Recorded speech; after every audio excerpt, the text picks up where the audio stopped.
From the Spacebird Media Studios, it's Roxanne and Ace Unlimited.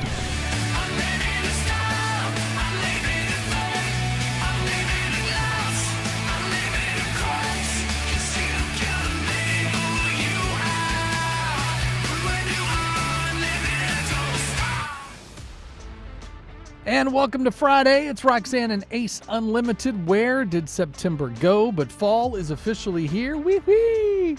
But glad to be back, of course, thanks to My Brother's Cup and Birmingham Mortgage Group. We got Dr. Nancy Meyer, who is also back. So it is just like a big reunion. Glad to be a part of your weekend. Roxanne, how's it going? I'm doing great. You know, you mentioned fall. Look at you, little pumpkin, with your little orange. Thank you. I'm a little pumpkin spice today. Very festive. Couldn't you don't help like myself. pumpkin spice, I don't think. I don't, but I know that you're big into TikTok, and of course, as an Amazon family, you know, you do a lot of shopping. I see people buying stuff from Shein, so I thought, hey, they've got some pretty decent men's stuff, so I'll just try it, see what it's like. So this was my first Shein purchase, so it's very comfy. It's almost like a blanket, like I'm wearing a blanket. Like it's that scene from Coming to America. What is that, velvet? You know, it's like it has that feel to it. I came back from visiting my daughters in Michigan, and I had it on, and Mia gave me a hug. She's like, "Ooh, you're cozy." I was like, "Thanks." So thanks, Shein. I've always wanted to be cozy. It's good. I thought about you this weekend, though. As I was hanging out with the girls, we went to the Spirit of Halloween store, which typically is just fun to just kind of walk through and, costume, get ideas, whatever. And there was a wall of wigs. And as soon as I walked into this particular section, Spirit of Halloween is like huge store, right? And it's this wall of wigs. And I go, hey, they have a Roxanne section. I always wanted to dress up as Roxanne for Halloween. Now I can. I love that. You sent me a little photograph, and Wayne and I had a great laugh because you just never know what you're going to get with me. And it's turned into more fun than I should be allowed to have. Wait till you see the latest one I got. Oh, boy. It is very flat and straight, has a huge bun and a ponytail that goes past my rump. And Wayne's like, you cannot wear that in public. Yeah. And it was inspired by the Dominican Republic. The dancers that came, I was like, ooh, that's fierce. She had leather on. She had this long ponytail. I'm like, ooh, that's fierce. So we got one. He's like, you cannot wear that anywhere. I said, oh, watch me. Yep. Watch me wear it. So we were going to try to get all that together tonight. It has to be glued to my head. So gosh. One night, I have to say, speaking of Dominican, though, I mean, you had the dreads in one photo that I saw of you, and I was like, she got dreads. Like, I know that's a wig, but like, she's rocking it. Like, it was really cool. I'm impressed that you're like bold enough to just, hey, it's just hair, and you just try and then you have the matching outfit that goes with it. So it's like Roxanne in a box, Well, I thought I might offend somebody with that. But people love dreadlock wigs. I mean, they stop me. They love it. And so I haven't had an issue with it, praise God, because I don't want to offend anybody by being this very white girl wearing dreads. Right. So it's just fun. And most people play along with me. Hey, in breaking news, Brett Favre, I don't know if you'd had a chance to see it. It just broke. The Hall of Famer has Parkinson's disease. Yeah. Of all things, and here's the thing, according to the Michael J. Fox Foundation, you're 61% more likely to get Parkinson's if you've had a lot of concussions. And Brett says he's had so many concussions, he's lost count, including the last time he played football, where he was knocked out for a good deal of time. Yeah. So he was on the Megyn Kelly show saying, I don't regret my football career. They take better care of concussions now in the NFL than they did back then. It was like, oh, you got a concussion, stand up, keep going. Yeah. He said, so it's safer now. But he said he would do it all over again. Sure. Well, I mean, when it's the thing you love and it's the thing you spent your entire life training and, gunning for, and, and everybody that's got any lick of talent in sports, you want to play on the professional level. And he was and is one of the greats. And so you hate to see a disease like this. But the thing that will happen in the same way that it's happened with other celebrities, his backing financially, as well as anybody and everybody he knows with money of that status, can pour into more research and more, hopefully, situations that can provide some kind of aid or cure at some point. I mean, who knows what kind of, just behind the door that we could be, because there's things, that are being tested constantly, because this is something that plagues so many families. Well, that's a hopeful way of looking at it. Turning your misery into ministry is super important. One of my favorite scriptures, Hebrews 13:5, for he himself said, I will never leave you nor forsake you. Why is this so important? Well, when you abandon somebody, you never come back. When you leave, you might come back again. Here's the thing with God, it's a given. Yeah. He's always with you. And that's very comforting in this day and age, this cancel culture we have of, well, you did that, I'm done with you. Mm-hmm. And it sparks a lot of rejection, anxiety in people. It's something I've experienced quite a bit. I mean, most people suffered from rejection. Yeah. Here's the thing. God will not do that. Well, and the thing that we're all guilty of this is that we take the same characteristics of people that we have relationships with and we attach them to God when he is above all of it. Like none of those same characteristics apply. Like he is unconditional, he is gracious, he is forgiving, he is loving, and people suck. I mean, they just can sometimes be in a place where they're all about themselves and their agenda, and they want to one-up you, and they want to use your clout to get them ahead or get their situation or finances ahead.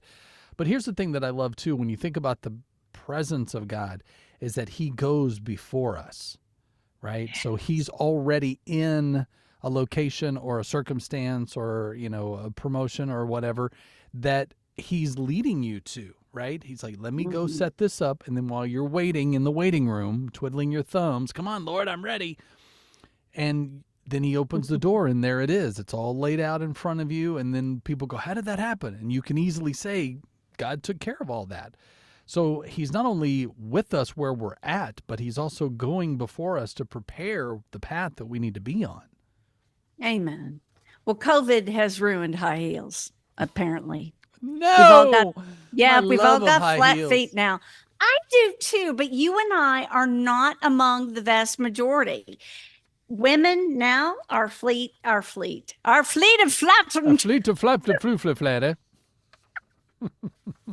Our feet are flat, and they're blaming COVID because, well, we weren't on our feet a lot. We were in our sweats under a blanket watching Netflix and just hoping not to get sick I had COVID 3 times. I'm so over COVID. I can't even. Anyway, now it's ruined high heels because sales are drastically down. I don't know. To me, there is nothing like a dress in high heels. They're just, I still love them. It's fair. It's good. Well, and then you can put on your high heels and you can get set for your dream home, because Turin and Birmingham Mortgage Group helping to make that a reality. This is what I love right now. As fall is coming in, you've already either been thinking about your dream home or you're starting to think about the holidays and who's coming over and how do you want to decorate it and all of that stuff. And just fall within itself is a decor. So think about that as you start to think about what you could financially be in, and then get that pre-approval, because Turin's got programs that have helped Roxanne and I get into our homes.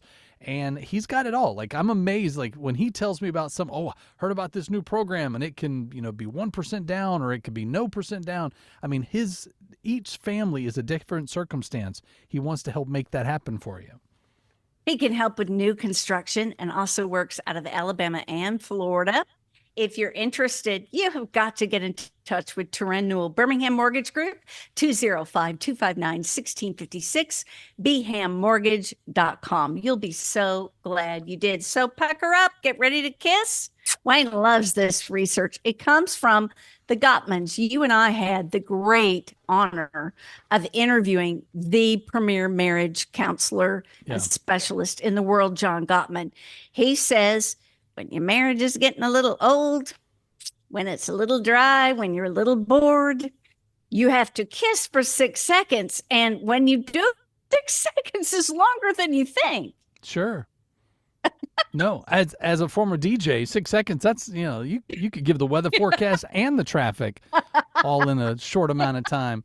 But I will say too, that's something my wife and I try to be good about, because like even if she and I have talked during the day, there's a lot that can happen from the last text that we have, say by like 3:30, and then when she gets home after that, because whether it's work related or kid related or traffic related or just the funk of the weather or whatever, I need to know the condition of her heart. And sometimes that 6-second kiss can tell me a lot. And if she's kind of like push off, like, hey babe, like I can tell. So immediately my head space is, what can I do? What do you need from me? So, I know the, 5 love languages is all about couch time. Well, when you don't have time for couch, and I'm all about kissing, give me some smooches. And then I know, I know when it's been 6 seconds, because I can hear Mia in the other room going, ew, you guys, stop it. It's so gross. We're like, okay, it's been 6 seconds. Thanks. Yeah, kids don't want to see a lot of that, but it will increase your intimacy a great deal if you will kiss your spouse every day for 6 seconds. So social anxiety, how do we deal with that? Well, a clinical psychologist and anxiety specialist was talking to their priest about this, and they were discussing the psalm that we will not be afraid. Okay. Scripture really deals with fear over and over and over again. So, the Lord knows that we deal with fear and anxiety. And the thing that the priest said to this anxiety specialist was, we do not be afraid, because we know if we keep moving forward, in the end, it's all going to be okay. And I don't know about you, that's so comforting to me. Yeah, and that's something I talked about a couple of weeks back on our Vibe segment, and listening to the new music from Lydia Laird. She's someone who is 100% in this dynamic, and the whole, or at least the first 2 songs for the album that's coming out in just a couple of weeks, is in that vein. Like, it's a place to worship God, because when you are caught up in anxiety, we need to be able to have a way to make that transition, because most of the time, not just even on a Sunday morning, a daily morning, we're so overwhelmed from, not sleeping well because of the things we're worried about, or not letting ourselves, in giving things to God, rest in a peaceful place. And so I love that her music right now is in that, because I feel like with the proper anthems, you A, know someone is in that with you, but then B, you have a song that you can kind of gravitate to in a meditative state to let some of that anxiety and fear go. Something was really, really bothering me almost constantly. And of course, I talked to the Lord about it, and he was so good to tell me, just worry about today. Mm-hmm. And it did help, because I think we get into future casting. Yeah. How is this situation going to affect my future? And then we're really in a grind of rumination. Yeah. And so just being reminded, tomorrow has troubles of its own. Just do today. And it felt doable. It felt like, okay, Lord, if you're telling me I can do today, I can do today. And today I can pour an absolutely lovely cup of the Roxanne blend of coffee, and I will grin, and I will know that it's helping missionaries around the world, that this coffee they are so picky about this coffee. I didn't know a lot of coffees have yucky stuff in them. They have fillers. They even have mold. They're super picky about the quality of the Roxanne blend of coffee. It tastes wonderful. It smells even better. It's perfect coming up for Thanksgiving and Christmas, don't you think? Yeah, it's not only a great gift, but it is one of the amazing smells of fall that you didn't know you needed in your life. So make sure you find out more. Of course, knowing it's all ministry related, you can find out more at mybrotherscup.com, or order yours at our website. Go to roxanneandace.com. Well, from coffee to lemonade. Oh, yes, the future of lemonade stands.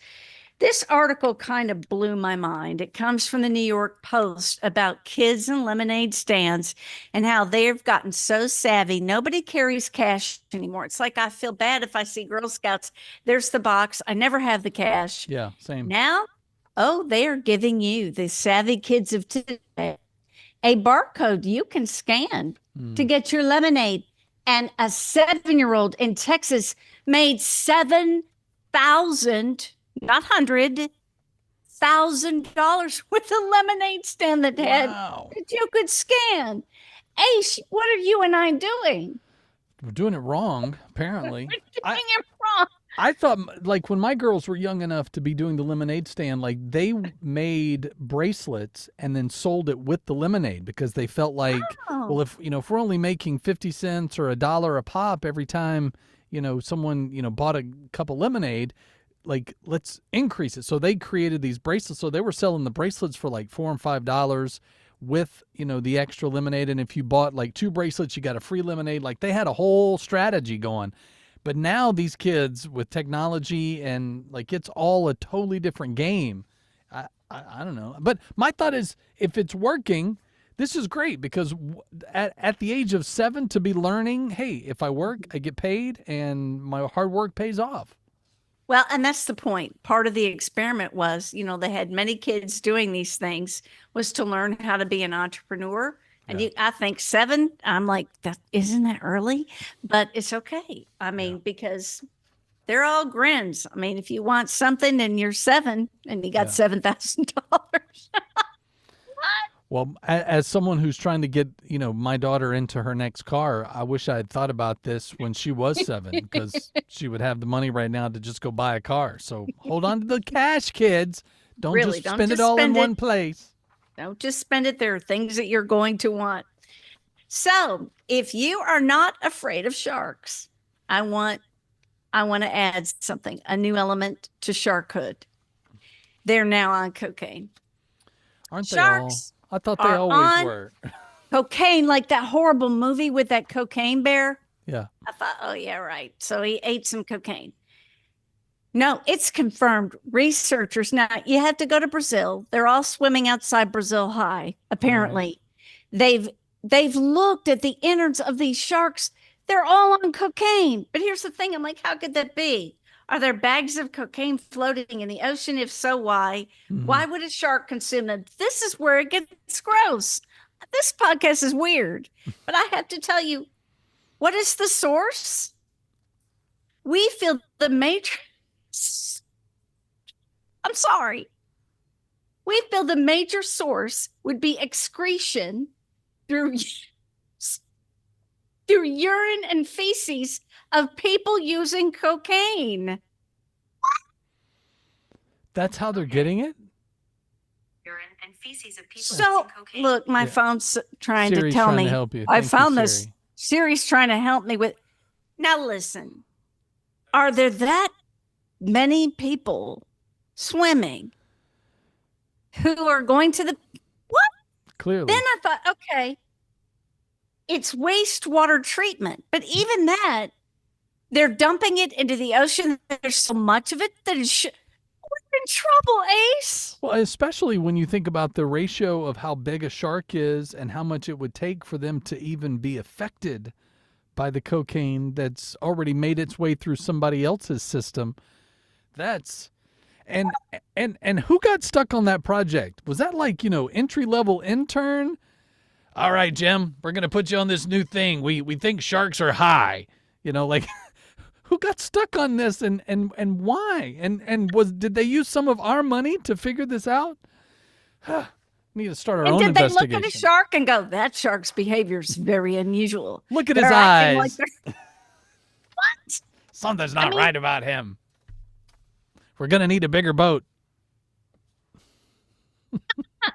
We're Roxanne and Ace Unlimited. Always love when people are a part of the show that are smarter than we are, and coming back with a book that is helping us to overcome our fears, understand our true value.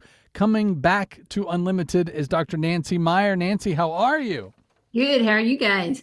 Well, Nancy, it was so sweet of you to come on and talk about your book, and we were so inspired by it. And we didn't get a chance during the interview about your book, Defying Fear, to talk about your nonprofit to help the survivors of human trafficking. And so we just really wanted to make way for that. We just applaud your courage with what you're doing, being on the front line in a very dangerous situation. No matter what you do with this ministry, it really rattles cages of some dangerous people. And so if you would tell us the name of your ministry and how it works, that would be awesome. Defying Fear Ministries, and it is to help inspired to defy fear, find courage, and embrace your true value through education, through scholarships, and through spiritual, mental, and physical practices. Basically, being on the front line as far as helping people. There's a local group here as far as helping them, and then also I want to help people value themselves. If we can help value themselves, then you help to prevent stuff, and to value themselves so that they don't fall into those traps as much. And I think as women, especially the guys too, though, as my son will say, if we value ourselves, we treat others better too. And hopefully that'll domino effect. That's what I really, really hope will happen. Yeah, I know one of the things that we've started doing in the house, like if I hear the kids talk bad about themselves, I'll go, hey, don't talk about my daughter that way. Or, don't talk about my wife that way, because trying to change the way we think, because we don't realize that we're sending that out for others to hear us as, it is what we think of ourselves that others also reflect back, or they're like, wait, why are you not more confident in who you are right now? Yeah, and the other thing is too, is that not only that part of it, but also as mamas will do this. When I coached a lot with like soccer mom, they'll be like saying, I'm fat, or I'm, this or that. And I'm like, their kids are hearing that. So that's translating, because you are part of your kids. So if you're talking bad about yourself and not respecting yourself, you're telling the kids you don't respect them either. And so a lot of kids that have that, self-image issues, because they're hearing it from their mamas talking that way. And we have to learn to love ourselves. We may not be perfect, but God made us. We are children of God. And so we need to start at home doing that. I think predators feed on that, don't they? They find a young runaway and they feed on their needs, and they tell them, oh, you're beautiful. And then they tell them, well, you try this drug, or you need to do this to pay off your drug debt. And before you know it, they're sucked into this vortex of not only feeling horrible about themselves, but having their freedoms taken away. Right. Are these the sorts of things that you've been able to witness? Yeah. And that, as far as with that, and then also the whole thing of, we're taught nobody likes their body growing up. Nobody does. I mean, face it, as growing up, as girls, I'm just gonna be real frank. As girls, you start to get breasts and you don't like them. I mean, you're like, you don't like this, you don't like your body. Nobody does. But then society's teaching you that, oh, well, then something's wrong with you. You need change. No, you have to learn to love yourself, value yourself, find your unshakable self-worth through Christ. And I think we're just doing a disservice with that, of not really teaching them that, hey, it's okay to not like who you are at the moment. That's all right. And to talk about it. Instead, we cover it up and let's just, no, let's do something different. Yeah.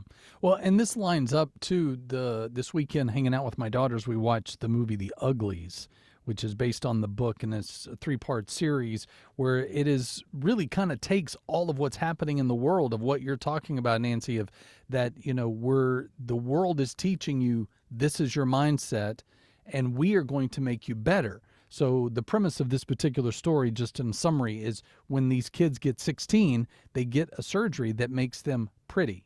And that's how they cluster the world. So you're pretty, you live in the city. If you're ugly, then you're, living in, the jungle, and you're fending for yourself. And that is really the culture I feel that we do have, is there is still this, you're good looking, you're not. Right. And the thing is, so if let's say you're overweight, and when you lose the weight that you wanted to be, if you didn't like yourself before, you're still not going to like yourself. I remember being at the gym working out, and this gal, she was drop dead gorgeous, but she kept having different procedures to make her better. I'm like, where? What, what do you need? I mean, she was in shape, but she just wasn't happy with herself. And you keep going. That's why you have to learn. I've actually started a new coaching program, Get Out of Your Own Way. And it's actually about learning to love yourself and to love turning the bad stuff that you think is bad, like exercise, finding a way to make it where you enjoy it, where you're praising God with that, so that you do your self-worth. One gal, she just finished a half Ironman, and she's like, now just to be able to keep that feeling of accomplishment, that's what we have to do. But ultimately, it has to be in Christ. Because if you, no matter what you do, half Ironman, lose the weight, whatever, you'll never be happy until you learn to love yourself. I always say, Jesus died for us, right? But is Jesus good enough for you? He's good, right? He died, right? All that. But do we need our own Jesus, or is he good enough? And it's like, we just need to realize that, hey, and it's hard, but I think the words of affirmation, just starting that. I mean, I had one time, it was so hard for me to even say anything positive about myself. And then those little baby steps, and realize the different challenges you go through is God helping to mold you to be who he wants you to be. That, at least for me. What's it like for you as you're coaching women when that light bulb comes on and they say, hey, I don't need to get my value from how I look on Instagram. I can get it because I have inherent value because I'm adopted into God's family. It makes me want to cry, to tell you the truth, because it just makes me so happy, because God's using me to help them to really value themselves and to learn to be healthier through valuing themselves versus, oh, I want this thing of losing weight. I'm like, don't even worry about that. Take care of yourself first, and then the other stuff comes. And to have people say, hey, I've never thought of it that way. I've never thought about praising God with my body and moving my body. I mean, it's just, I'm overwhelmed with it. I mean, really, all I can say. I love it. It makes me, if you give people, like, it's like giving them, you can give them fish, but if you give them a fishing pole so they can fish, if you give them that love and learn to value themselves and find fun in the good stuff for them, it's just giving them a whole new perspective on life. Well, and also, too, I'm hoping this next generation, because I want this for my kids because they are the next generation, but you can be responsible for breaking the cycles within your own family. And if you grew up in a home where that kind of talking, that negative talk or whatever, or even if you were told you're worthless, you're nothing, whatever side of that coin you lived on, you can still uproot and replant by allowing God to let you see yourself through his eyes. Mm-hmm. Exactly. I was in a situation where I was with the person, had to be around the person that was not so nice to me. And it's funny, all those feelings came back, even though it'd been 14 years, like that I felt, fat, you're ugly, all this stuff that was told came back. I was running like 3, 4, 5 miles every day to handle the stress of it. But I just couldn't believe how that all just came back to me. And that's how we feel this triggers that happen to us, but we have to have something that releases that in a positive way. Drugs are not good. That's not a positive thing. It might make you feel good temporarily, or food is not good. That's temporary. But having that where you can release it in a healthy way is so key. Yeah, give those cares to God. Cast your cares on him. And let yourself realize that when you're adopted into his family, you're the royal priesthood. You wear a crown. It's that crown mentality that I think a lot of women really need with everything they face. If they don't look like Kim Kardashian and they're all airbrushed and all, very thin but still curved, oh my goodness, the pressure. I think it's overwhelming for a lot of people. I think that's why a lot of people now are just not even on social media, because they don't want to have to face it. I'm so glad a strong, great, successful, academic, loving woman is showing women it's going to be okay. They don't have to live up to society's standards. They're God's child. It's pretty amazing. Well, just like as far as my body weight, I weigh more than most. Even Garmin tells me if I lost 25 pounds, I would be healthier in years. And I mean, I'd be emancipated. There's no way. It doesn't go by how, if you have any muscle or not. So you just can't go by that society stuff, even the whatever's telling you. You go by how you feel and how, you're trying to do your best. And that's the thing. And being positive, talking positive about yourself and to others is huge. And also, if somebody's gorgeous, tell them they're pretty, don't women are like, well, she's not that pretty, I mean, we do it to ourselves as much as anybody, right? Yeah, Right. it's Well, true. I think you're beautiful. You shine with God's grace, and look what you're spending your life doing. Life is not about things. We need things. The Lord knows we need things, but life is about relationships and how we love each other well. And you're doing that, and it's so phenomenal. But one thing I realize is people in the ministry, because they work so hard and they're doing it for the Lord, right? They're doing the work for the Lord. Well, then they're not happy because they're not taking care of themselves. But you can do both. You can take care of yourself and praise God. I mean, he took time off and rested. I mean, he had a lot to do. He had to save people. He had to heal people. But he still took time off and went and prayed and spent time to himself. Shouldn't we do that and follow his example? I mean, that's, I think, huge. That's great. Dr. Nancy Meyer has been our guest. Of course, the book Defying Fear is available. You can find out more about our ministry at drnancymeyer.com. Nancy, thanks so much for your wisdoms today. Thank you. Thank you. All right, we always love to check in on each other's vibes of the week. So what's cooking, Roxanne? The Golden Bachelorette. We watch it on Hulu. Joan, her husband, I think 33 years, died of pancreatic cancer. He looks exactly like Donny Osmond, by the way, so much so we were doing a double take. Yeah. It's adorable. She's beautiful and elegant. And the men she has are good and kind to each other. Some of them have big personalities. She has this Frenchman who says, I will take you to Paris. It's adorable. And I know you're not too into reality shows, but if you have to watch one, this is sweet and kind and fun. Yeah. Well, and I didn't watch The Golden Bachelor, so I'm not up on, I'm not up on it, honestly. I wait for my wife to go, come on, please watch this with me. And then I'm like, fine. So that's usually how my pull into reality TV happens. My vibe this week, I actually got a chance when I was with my daughters this last weekend to see the new Transformers 1, which is kind of like the prequel story of how Megatron and, Prime become, who they become. So it's really cool to see that origin story. But as a fan, my favorite Transformer has always been Bumblebee. And in the Bumblebee, he only communicates because he's lost his voice. So his cassette player and radio is how he maneuvers the dial to speak. And so it's great to hear his voice, but he's just such a kid. Like there's a Bumblebee in all of us. But it was just so fun to just, as his, car was getting, built, or his, machine was, he goes, I got swords. Oh my gosh, I got swords. Look, and he's stabbing things and fighting. And so, yeah, so it's a fun family film, and there's 2 bonus scenes. So if you go see it, stay all the way through the credits. Enjoy your extra popcorn, but definitely something to do this weekend.